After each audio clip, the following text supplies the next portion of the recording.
নমস্কার বন্ধুরা, আশা করি আপনারা সবাই ভালো আছেন। আবার একটি ভিডিও নিয়ে আপনাদের সঙ্গে উপস্থিত হলাম। আজকে বিষয়বস্তু সিংহ রাশির জন্য খুবই গুরুত্বপূর্ণ, কারণ আজকে আলোচনা করব সিংহ রাশির এপ্রিল, মে এবং জুন এই 3 মাস আপনার জীবনে কতটা ভালো খারাপ ফল দিতে চলেছেন গ্রহরা। কারণ গ্রহের অবস্থান কেমন থাকবে এই 3 মাসে বন্ধুরা, কারোর স্বাস্থ্য, কারোর শিক্ষা, কারো প্রেম ভালোবাসা, কেউ বিবাহিত জীবন বা ভাগ্য, কেরিয়ার নিয়ে অনেকেই প্রশ্ন রাখেন। আপনাদের সমস্ত প্রশ্নের উত্তর আমি এই ভিডিওর মাধ্যমে দেব এবং আগাম আপনাদেরকে আমি জানিয়ে দেব যে এই 3 মাস আপনার জীবনে কি ঘটতে চলেছেন, আপনি কতটা সাবধান হতে পারবেন বা ভালো কিছু আসতে চলেছে এই 3 মাসের মধ্যে। তাই ভিডিওটি পুরো জানতে আপনাদের প্রথম থেকে শেষ অবধি দেখতে হবে। দেখার পর যদি আপনার ভালো লাগে, পারলে চ্যানেলটিকে সাবস্ক্রাইব করে আমাদের সঙ্গে থাকুন। সাবস্ক্রাইব করলে পাশে থাকা বেল আইকনটি অবশ্যই প্রেস করে রাখবেন, কারণ এই ধরনের ভিডিও নোটিফিকেশন তাহলে আপনি সহজে পেয়ে যাবেন। আসি মেন আলোচনা। তাহলে যখনই আপনার এপ্রিল শুরু হচ্ছে, আপনার রাশির অধিপতি গ্রহকে না রবি অবস্থান করে থাকবে আপনার রাশির অষ্টম ভাবে। প্রথমে আসবো স্বাস্থ্য নিয়ে। হ্যাঁ বন্ধুরা, স্বাস্থ্য বিচার করা হয় রাশির অধিপতি গ্রহের অবস্থান অনুযায়ী। তাহলে রাশির মালিক যেহেতু রবি, সে অষ্টমে থাকছে 14ই এপ্রিল পর্যন্ত। 13 এপ্রিল থাকবে, 14 এপ্রিল সে কিন্তু ট্রানজিট করে নবমে প্রবেশ করে যাবে, নবম ভাবে উচ্চস্থ হবে। তাহলে 14ই এপ্রিল যখন ট্রানজিট করবে তার আগে পর্যন্ত আপনাকে স্বাস্থ্য নিয়ে চাপে রাখবে। মানে যে কোনো সমস্যা, আপনার ইউরিনারি সিস্টেম কিছুটা উইক থাকবে, ফলে ঠান্ডা লাগা সংক্রান্ত সমস্যা আসতে পারে, চোখের সমস্যা হালকা দেখা যেতে পারে, স্কিন রিলেটেড কিছু সমস্যা আপনার হতে পারে। আপনাকে একটু সাবধানে থাকতে হবে। 14ই এপ্রিল থেকে 14ই মে বন্ধুরা, রবি নবম ভাবে উচ্চস্থ হচ্ছে।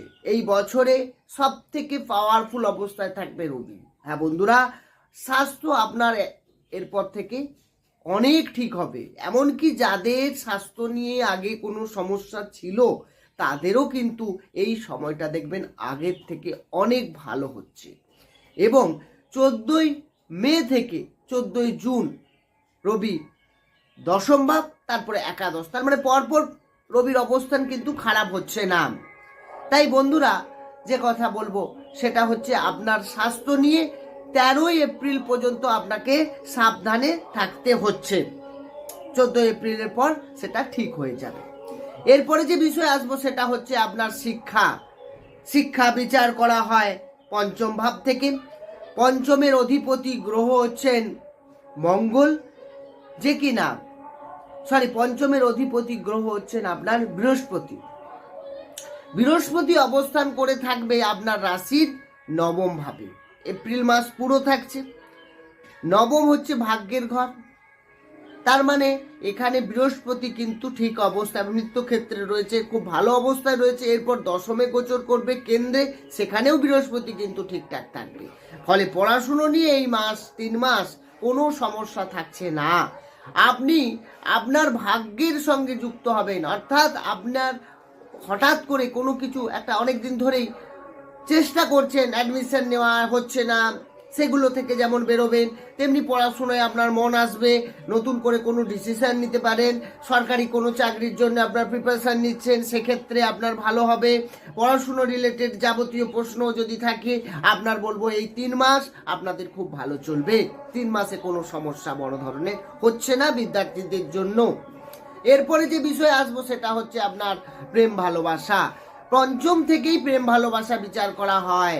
পঞ্চমের অধিপতি গ্রহ বৃহস্পতি নবমে থাকছে, অর্থাৎ আপনার সামনে ব্যক্তি যার সঙ্গে আপনার লাভ রিলেশন রয়েছে, তার ভাগ্যের উন্নতি দেখা যাচ্ছে এপ্রিল মাসে।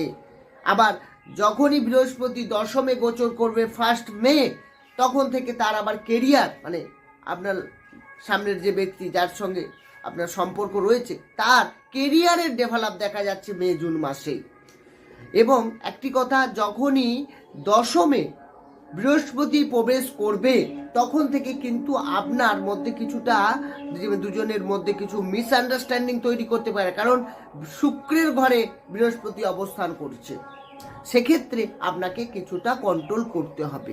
আপনার সামনের ব্যক্তির মধ্যে কিছুটা অ্যাটিটিউড, কিছুটা উগ্র মেজাজ, এগুলো ক্ষেত্রে আপনাকে নিজেকে সেটাকে বুঝতে হবে যে সময় অনুযায়ী তার কিন্তু এই সময়টা পারফেক্ট নয়। এরপরে যে বিষয় আসবো সেটা হচ্ছে আপনার বিবাহিত জীবন। বিবাহিত জীবন বিচার করা হয় সপ্তম ভাব থেকে। সপ্তমের অধিপতি গ্রহ শনি, সে কিনা সপ্তমে অবস্থান করে থাকছে। ভাবপতি ভাবে থাকা মানে ভাবের উন্নতি ঘটানো, ভাবটাকে ভালো করা, এটা অবশ্যই চেষ্টা করবে, কারণ নিজের ঘর কেউ কখনো খারাপ করতে চাইবে না। তাই বিবাহিত জীবন কিন্তু এই 3 মাস যথেষ্ট পজিটিভ। তবে মঙ্গলের সঙ্গে কিন্তু শনি কিন্তু খুব একটা শুভ নয়। সেক্ষেত্রে 23শে এপ্রিল পর্যন্ত মঙ্গল যতক্ষণ সপ্তমে থাকবে, সেক্ষেত্রে কিন্তু দুজনের মধ্যে কিন্তু মিসআন্ডারস্ট্যান্ডিং হবে। আপনার সামনের ব্যক্তির মধ্যে কিন্তু অ্যাগ্রেসিভ নেচার, তার কথাবার্তার মধ্যে ইরিটেশন বা কিছু তার নেচারের চেঞ্জ আপনি লক্ষ্য করবেন, এবং তার মধ্যে কিছুটা জেদও দেখা যাবে। সেক্ষেত্রে আপনাকে একটু সাবধান। কিন্তু যখনই 23শে এপ্রিলের পর মঙ্গল সে কিন্তু সপ্তম থেকে সরে অষ্টমে প্রবেশ করে যাবে, তখন কিন্তু আপনার অতটা সমস্যা হবে না বিবাহিত জীবনে। বিবাহিত জীবনে কিন্তু আপনি নিশ্চিন্তে এগোতে পারেন। আপনাদের দুজনের মধ্যে কিন্তু তালমিল যেমন ভালো হবে, তেমনি কোনো ডিসিশন নিতে গেলে একটু নিজেদের মধ্যে শেয়ার করলে আপনার কিন্তু সাকসেস অবশ্যম্ভাবিক। এরপরে যে বিষয় আসবো সেটা হচ্ছে আপনার ভাগ্য। এই 3 মাসে ভাগ্য আপনার কতটা সাথে রয়েছে। বন্ধুরা, ভাগ্য বিচার করে নবম ভাব থেকে। নবমের অধিপতি গ্রহ হচ্ছেন মঙ্গল, যে কিনা আপনার সপ্তমে থাকছে 23শে এপ্রিল পর্যন্ত। সপ্তম কেন্দ্র, ঠিকঠাক। ভাগ্যে বাধা, আবার এগিয়ে যাওয়া, একটু পরিশ্রম বেশি করানো, তাড়াহুড়ো করতে যাবেন না, এই সময় একটু ধীরে এগোন, কিন্তু তবু ঠিকঠাক আছে। কিন্তু যখন 23শে এপ্রিল থেকে 1 জুন পর্যন্ত, হ্যাঁ বন্ধুরা, মঙ্গল থাকবে অষ্টম ভাবে। অষ্টম ভাবে যখন মঙ্গল অবস্থান করে থাকবে, সেখানে কিন্তু আপনার ভাগ্যে বাধার সৃষ্টি হবে। আপনার সামান্য বদনাম হতে পারে। আপনার কাজ করার জন্য আপনি ভালো করতে চাইবেন, অনেকে সেটাকে খারাপভাবে নিতে পারে। অর্থাৎ আপনি এই সময় কোনো শুভ কাজ, কোনো মাঙ্গলিক কাজ, বড় ধরনের কোনো ডিসিশন এই সময় না নেওয়াটাই বেটার। এবং আপনার যদি কোনো ইনভেস্ট করার থাকে, এই মাস রুখে যান। জুন মাসে থেকে শুরু করুন। 1 জুনের পর থেকে আপনার ভাগ্য কিন্তু অনেক ভালো হবে। আপনি এই সময় কিন্তু ট্রাই করুন, আপনার উন্নতি আছে। কারণ ভাগ্যপতি ভাগ্যে যাওয়া মানেই আপনার কিন্তু যথেষ্ট ভালো হতে চলেছে। এরপরে যে বিষয় আসবো সেটা হচ্ছে আপনার কেরিয়ার। কেরিয়ার বিচার করা হয় দশম ভাব থেকে। দশমের অধিপতি গ্রহ হচ্ছেন কে না শুক্র। শুক্র আপনার প্রথম অবস্থায় অষ্টমে থাকছে।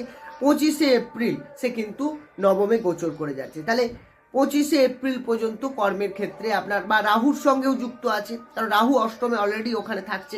সুতরাং আপনার কাজের মধ্যে কিছুটা মনোসংযোগহানি বা কাজ চেঞ্জ করার একটা প্রবণতা বা অনেক সময় ট্রান্সফার হওয়ার একটা যোগ তৈরি হচ্ছে। এই সময় আপনাদের কিন্তু একটু ভেবেচিন্তে এগোতে হবে, তাড়াহুড়ো করা যাবে না। কোনো কাজের মধ্যে আপনার বস আপনার ভুল ধরার জন্য তৈরি, বা আপনার কলিগদের সঙ্গে আপনার মনোমালিন্য, এই জিনিসগুলো কিন্তু দেখা যাবে। কাজের ক্ষেত্রে কিছুটা পলিটিক্স হতে পারে, আপনাকে একটু সাবধানে এগোতে হবে। 25শে এপ্রিলের পর থেকে একদম 19শে মে পর্যন্ত একবারে শুক্রের অবস্থান ভালো আছে। এবার 19শে মে থেকে পুরো জুন মাস, তার মানে শুক্র আপনার 10th হাউসে নিজের ঘরে গোচর করে যাচ্ছে। নবম দশম দিয়ে গোচর, প্রথমে ত্রিকোণ, তারপরে কেন্দ্র। তার মানে শুক্র আপনার 25শে এপ্রিলের পর থেকে ঠিকঠাক দেখাচ্ছে। তার মানেই আপনার 25শে এপ্রিল পর্যন্ত কাজের জায়গায় সমস্যা, কিছুটা সাবধান, বা যারা চাকরির চেষ্টা করছেন বা অনেক পরীক্ষা আপনারা দিচ্ছেন হচ্ছে না, তাদের ক্ষেত্রে বাধার সৃষ্টি হওয়া, এগুলো থাকবে। কিন্তু 25শে এপ্রিলের পর থেকে কেরিয়ারের ডেভেলপ একদম নিশ্চিত। নতুন করে চাকরি প্রাপ্তি, কাজের জায়গায় প্রমোশন, বা আপনার ইনক্রিমেন্ট যাই বলুন না কেন, কাজের নাম, সব কিছুই আপনার থাকছে, কারণ শুক্রের অবস্থান ঠিকঠাক দেখাচ্ছে। এবার আসবো বিজনেস বিচার করা হয় সপ্তম ভাব থেকে। আগেই বললাম সপ্তম প্রতি সপ্তমে অবস্থান করে থাকছে। তো নিশ্চিন্তে যে কোনো কাজে আপনি এগোন, আপনার কিন্তু ব্যবসার ক্ষেত্রে যথেষ্ট পজিটিভ। বিশেষ করে নতুন ব্যবসা শুরু করতে পারেন। 23শে এপ্রিল পর্যন্ত একটু সাবধানে এগোতে হবে। 23শে এপ্রিলের পর থেকে মঙ্গল সরে গেলে কিন্তু শনি একদম পুরো আপনার ডিস্টার্ব থেকে বেরিয়ে আসবে। এবং তার সঙ্গে সঙ্গে যারা লোহা রিলেটেড, যারা ইম্পোর্ট এক্সপোর্টের বিজনেস করে, যারা ট্যুর ট্রাভেলের বিজনেস করে, যারা বাইরে গিয়ে জিনিস পারচেস করা, সেল পারচেসের বিজনেস করে থাকেন তাদের ক্ষেত্রে কিন্তু যথেষ্ট ভালো রয়েছে, ব্যবসায়ী সময় যথেষ্ট পজিটিভ। বন্ধুরা, এই আলোচনা কিন্তু রাশিভিত্তিক আলোচনা। তো বন্ধুরা, যারা কোনো আলোচনা হয়তো আপনার প্রশ্ন থেকে গেল, হয়তো আমি আলোচনা করতে পারলাম না, আমরা অবশ্যই ডেসক্রিপশনে নম্বর রয়েছে, সেখানে গিয়ে যোগাযোগ করতে পারেন। আমি চেষ্টা করবো আপনার প্রশ্নের উত্তর দিতে। বন্ধুরা, ভালো থাকুন, সুস্থ থাকুন, দেখা হবে অন্য একটি ভিডিও নিয়ে। নমস্কার।